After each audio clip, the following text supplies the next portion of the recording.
발빠른 경제발전소. 경제발전소 박연미입니다에서는 여러분의 소중한 의견을 받고 있습니다.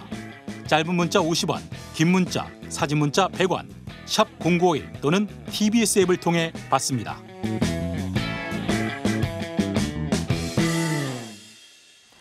여러분, 19일까지 청취율 조사 기간입니다. 제가 긴 말씀 안 드려도 아시죠? 아이세이 경제, 유세이 발전소, 경제발전소 02로 전화가 온다고 하니까요. 끊어버리지 마시고요. 혹시 요긴하게 쓰일 전화인가 들어보시고 경제발전소 꼭 얘기해 주시면 감사하겠습니다. 그동안 제 옆에 지금 손님이 한 분 와 계시는데요. 지난달 3월 25일부터 시작된 금융소비자보호법 때문에 은행 창구 한번 갔다 하면 1시간 걸린다 이런 얘기가 있어요. 이게 사실은 금융당국 얘기를 들어보니 금융의 소금과 같은 법이 되라 해서 금소법이라고 지었다는데 소금이 되는지 소금을 뿌리는지 오늘 이 한국경제신문의 임현우 기자님 모시고 한번 자세히 알아보겠습니다. 안녕하세요. 네, 안녕하세요. 네, 이거 금소법 네. 얘기가 많단 말이에요. 그 좋은 취지로 만든 것 같은데 시행된 지 20일 정도 지났는데 왜 시행 상황반까지 가동해야 할 만큼 혼란스럽나요? 네, 일단 금소법이라고 하면 이 금융회사가 소비자들한테 상품을 팔 때 굉장히 여러 가지 규제를 도입한 게 특징인데요. 이게 워낙 빡빡하다 보니까 한참 이제 창구에서 설명을 하면서 절차가 복잡해졌고 시간이 굉장히 오래 걸린다는 불만이 나오고 있습니다. 지금 오늘로 딱 시행한 지 20일이 됐는데요. 금융당국은 금소법의 정착을 위해서 이번 주부터 금소법 시행 상황반을 가동합니다. 이런 금융회사들이 그 궁금해하는 규정들을 다 받아서 이런 정부가 해석을 해주는 역할을 하게 되고요. 또 전담 태스크포스 같은 것을 만들어서 어떤 수시로 설명 자료를 배포하고 뭐 이런 정보를 제공하고 이러는 중입니다. 그렇군요. 이게 정착을 위한 상황반을 가동한다는 건 역설적으로 정착이 안 됐다는 뜻이잖아요. 네. 그러니까 낙서금지라고 써있는 벽 밑에는 낙서가 많다는 뜻인데 금융사나 소비자나 헷갈린다는 얘기가 많은데 헷갈릴 땐 보통 쌍방이거든요. 네. 일단 소비자들은 뭘 그렇게 힘들어합니까? 예를 들어서 예전에 은행 창구에 가서 펀드를 가입한다 그랬으면 뭐 한 20-30분 정도 이제 걸렸다고 하면 금소법 시행 이후에는 뭐 많게 1시간까지 걸린다 이런 얘기가 많습니다. 그리고 지금 그 직원들의 설명을 들어봐도 예전보다 굉장히 길게 줄줄줄 읽는 경우가 있고 다 녹음을 하거든요. 이게 네. 소비자들한테는 참 불편할 수밖에 없고요. 또 창구 직원들도 업무량이 굉장히 늘어났다 이런 하소연이 좀 많습니다. 그러네요. 만약에 8시간을 근무한다고 치면 그 창구 문을 닫고도 근무를 하시지만 이론적으로는 네. 하루에 8분밖에 응대가 안 되는 거잖아요. 네, 상담할 때. 그러면 소비자 입장은 그렇고요. 그 금융회사들, 은행들 입장은 어떤가요? 지금 그 금소법 같은 경우에 일단 판매 규제가 굉장히 많아진 것도 있지만 그 다른 규정들도 굉장히 많습니다. 이런 거를 어겼을 때 그 최대 50%까지 징벌적 과징금이 부과가 되고요. 또 CEO가 제재를 받을 수도 있습니다. 그래서 정말 이거를 어기는 일을 없게 하려고 아주 자세하게 판매 지침을 내리다 보니까 직원들이 또 고생을 하고 이런 게 반복이 되고 있는 거죠. 그렇군요. 그러면 일단 소비자들이 금융상품을 잘 모르는 채로 네. 계약하지 않도록 하기 위한 안전장치를 마련한 건데 왜 우리가 그 운전할 때도 그 과속방지턱이 너무 뾰족하고 높게 아니면 너무 빈번하게 나오면 오히려 운전에 방해가 될 때가 있잖아요. 지금 그 비슷한 상황 같은데 요 사태 결국은 옵티머스 라인 펀드 사태가 이 상황을 만들었다 이렇게 봐도 과언이 아니겠네요. 네, 근데 사실 금소법은 이제 거슬러 올라가 보면 국회 법안이 발의된 지는 굉장히 오래됐습니다. 한 2011년에 처음 발의가 됐는데요. 이게 통과가 안 되고 계속 폐기 재발이 거듭하다가 이제 계기가 된 게 말씀하신 대로 한 재작년에 뭐 DLF 사건이라든가 라임 사태 뭐 이런 것들이 터지면서 급물살을 탔다, 탄력을 받았다고 볼 수 있습니다. 그래서 작년 3월에 국회에서 이 법이 드디어 통과가 됐고 1년 동안 준비해서 지난달 25일부터 시행이 된 건데요. 그 DLF를 사례를 예로 들어보면 사실 그 금소법이 정말 필요하다는 거를 보여주는 사례이기도 합니다. 뭐 거의 한 여든이 거의 다 되신 치매 노인한테도 뭐 이런 설문조사를 대강해서 이런 위험한 상품을 판 사례가 많이 또 적발이 됐었거든요. 그래서 그런 것들이 이런 이번 금소법 시행에 아주 많은 영향을 줬다고 볼 수 있겠습니다. 네, 지금 말씀하셨던 그 사례를 보면은 투자 경험이 없고 난청이라서 소리를 잘 못 들으시는 고령의 치매 환자에게 네. 초고위험 상품을 판매한 이런 사례들이 있었다고 하는데 이런 것들이 이제 도화선이 돼서 금소법이 나왔다는 것까지는 이해를 했어요. 그러면 취지는 참 좋은데 이게 그 영업을 못할 정도로 규제가 강하다. 실제로 그렇습니까? 네, 사실 일단 법이 있고 뭐 시행령이 있고 가이드라인이 있고 여러 가지가 만들어지잖아요. 그런데 일단 법이 통과가 됐지만 그 현장 직원들이 참조할 만한 가이드라인이 제때 만들어지지 않은 영향이 좀 많은 것 같습니다. 그래서 이 금융당국도 그렇고 또 금융사도 그렇고요. 모두 다 책임에서 자유롭지 않다는 지적이 나오는데요. 이 금융회사 같은 경우는 이 정부 눈치를 보면서 사실 그냥 직원들한테 맡겨둔 영향도 있거든요. 그래서 그 현장에서 혼란이 있고 일단은 금융위원회는 6개월 정도는 처벌은 하지 않겠다. 지도 감독만 하겠다. 그러면서 법을 안착시키는 데 집중하겠다는 입장인데 그래도 현장 직원들은 나중에 책임질 일 생길까 봐 불안해하시는 게 사실입니다. 그렇죠. 지금 문자로 6067님이 이런 의견 주셨어요.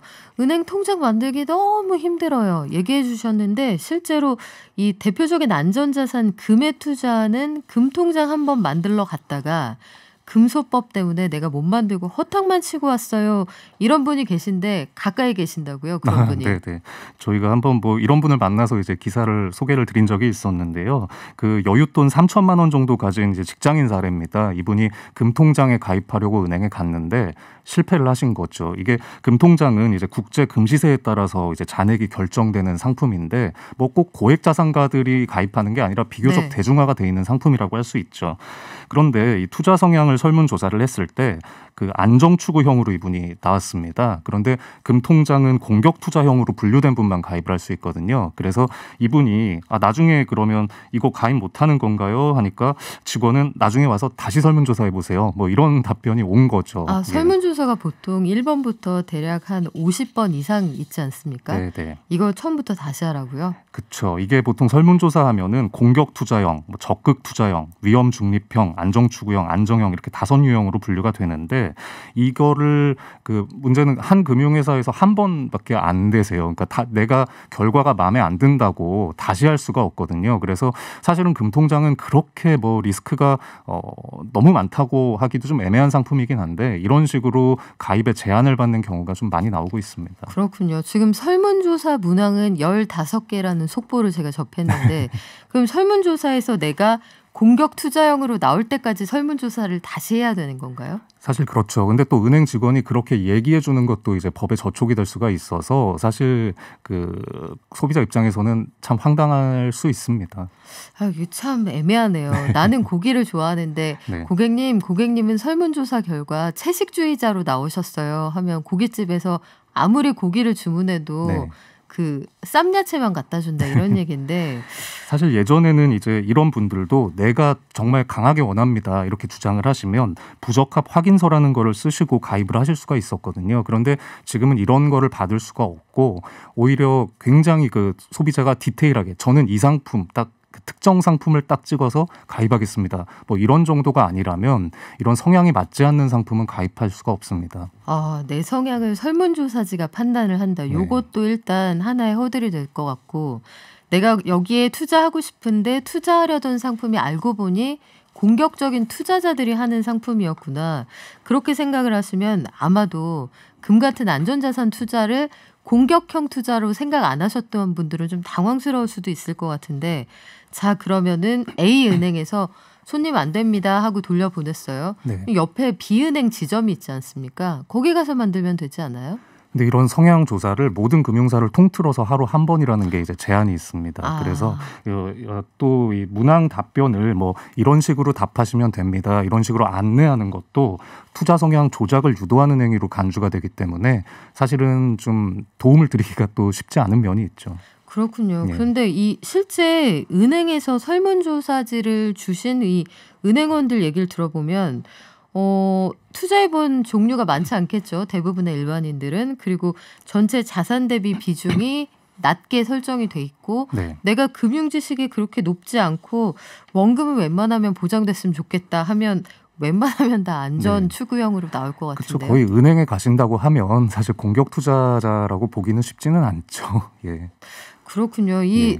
그 문자 하나 읽어드릴게요. 아우씨님께서 아니 그거 모바일로 사전 설문하고 객장에선 대면 확인만 하면 되지 않습니까?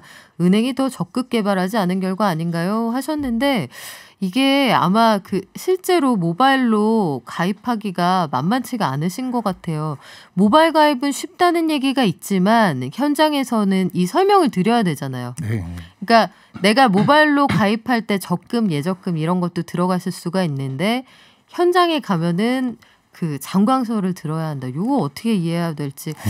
요 상황에 대해서는 그 현장의 그 관리반이요. 네. 현장 관리반이 좀 얘기를 좀 해줘야 될 것 같은데요. 네, 그 금소법 시행 직후에 사실 은행들이 뭐 비대면 서비스라고 하죠. 이렇게 스마트폰으로 상품 가입하시는 거를 많이 중단했습니다. 나중에 문제가 될까 봐요. 그래서 지금 이제 다시 재개를 조금씩 한다고는 하는데 초반에 이런 혼란은 좀 불가피할 것 같습니다. 그렇군요. 이게 네.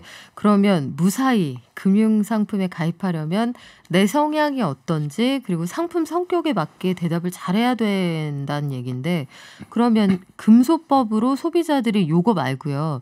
또 다른 거 어떤 걸 보호받게 되는 거예요?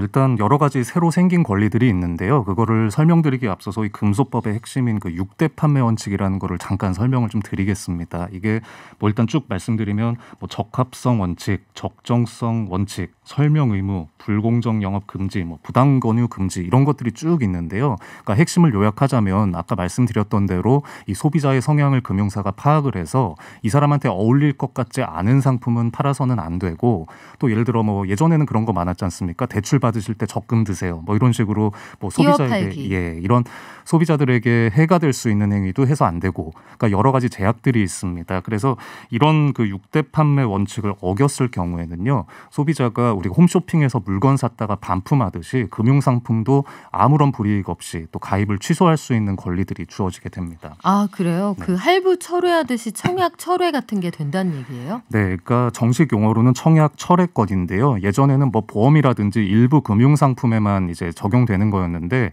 원칙적으로 모든 금융상품으로 확대가 됐습니다. 그래서 대출도 취소할 수가 있고요. 아무 이력을 남기지 않고요.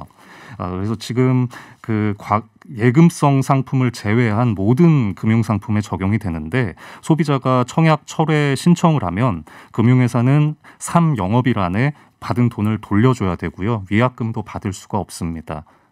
그래요? 네. 대출도 그러면 그 대출 받고선 돈 안 받고 물러준다는 얘기예요? 네, 이자도 받지 않고 위약금, 뭐 중도 상환 수수료 이런 것도 없고요. 네.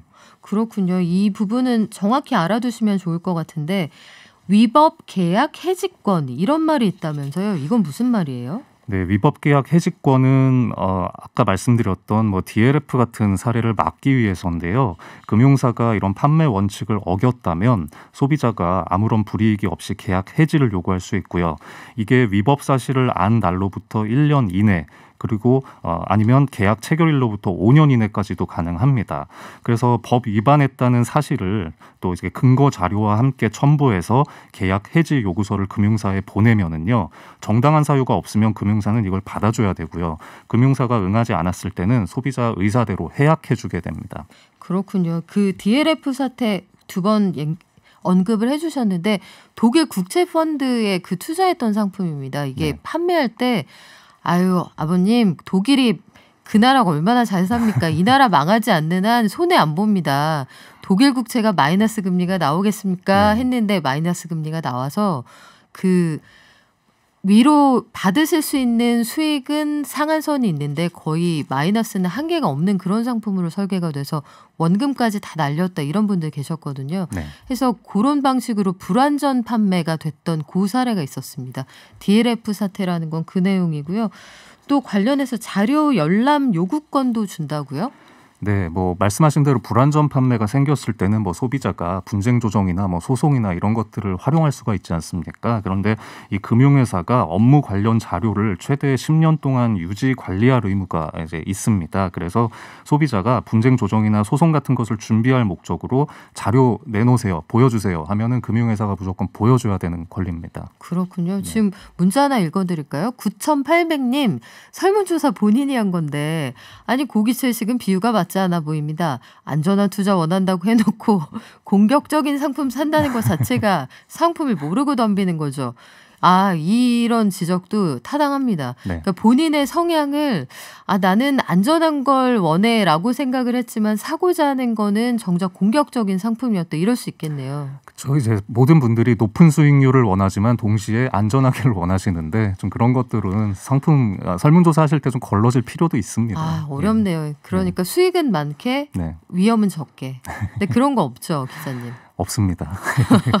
네, 한국경제신문의 임현우 기자가 없다고 단언을 하셨는데 이 소비자나 금융사 입장에서는 어쨌든 금소법은 어느 한쪽이 지나친 부담을 지거나 크게 손해를 보지 않게 하기 위해서 만든 거예요. 그 취지는 상당히 좋은 법안인데 이게 진작에 좀 가이드라인이나 현장에 세세한 케이스를 상정해서 어떤 안내를 자세하게 했으면 좋았을 텐데 이런 아쉬움도 있네요. 네, 그러니까 법이 약간 좀 허술한 면도 있는 것 같은데요. 지금 이 원칙적으로는 모든 금융회사에 적용이 돼야 되는데 지금 뭐 새마을금고라든지 일부 이런 상호조합이라고 하죠. 이런 것도 적용이 안 되는 경우도 있습니다. 이것까지 적용을 하게 이제 정부가 뒤늦게 작업을 하고 있고요. 그 소비자 입장에서 금소법을 도입했을 때 유리한 면도 사실 많습니다. 가입이 약간 불편해질 수는 있지만 아까 말씀드렸던 청약 철회권, 뭐 위법계약 해지권 이런 것들은 큰 권리의 진전이라고 볼 수 있고요.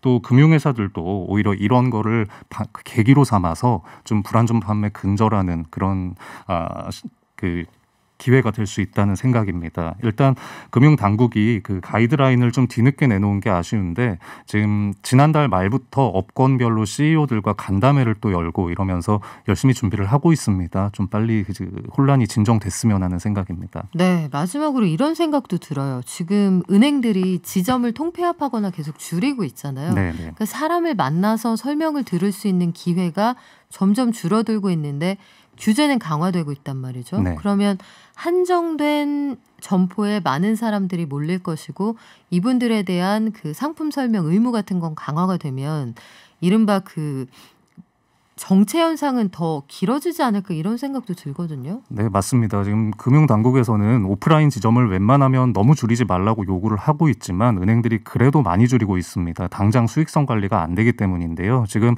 사실 좀 바쁜 지점에 가면 이미 대기 시간이 참 길어졌는데 이런 분들은 또 연세가 지긋하신 경우도 많잖아요. 이런 분들이 좀 불편을 겪을 수 있어서 그런 그 부분도 좀 걱정이 됩니다. 네, 임 기자님 이 질문 하나 답변을 부탁드릴게요. 네. 꿈돌이님이 금융권에서 청약 철회할 수 있는 기간이 얼마 동안인가요? 이렇게 물어보셨는데 아까 제가 기억하기로는 일단 대출 상품은 14일 이내 맞습니까? 네, 맞습니다. 이게 금융 상품마다 약간 차이가 있는데요. 이 보장성 상품이라고 하죠. 보험 같은 경우는 이 보험증권 받으신 날로부터 15일 아니면 청약일로부터 30일 중에 먼저 돌아오는 그 기간 안에 받으실 수 있고요.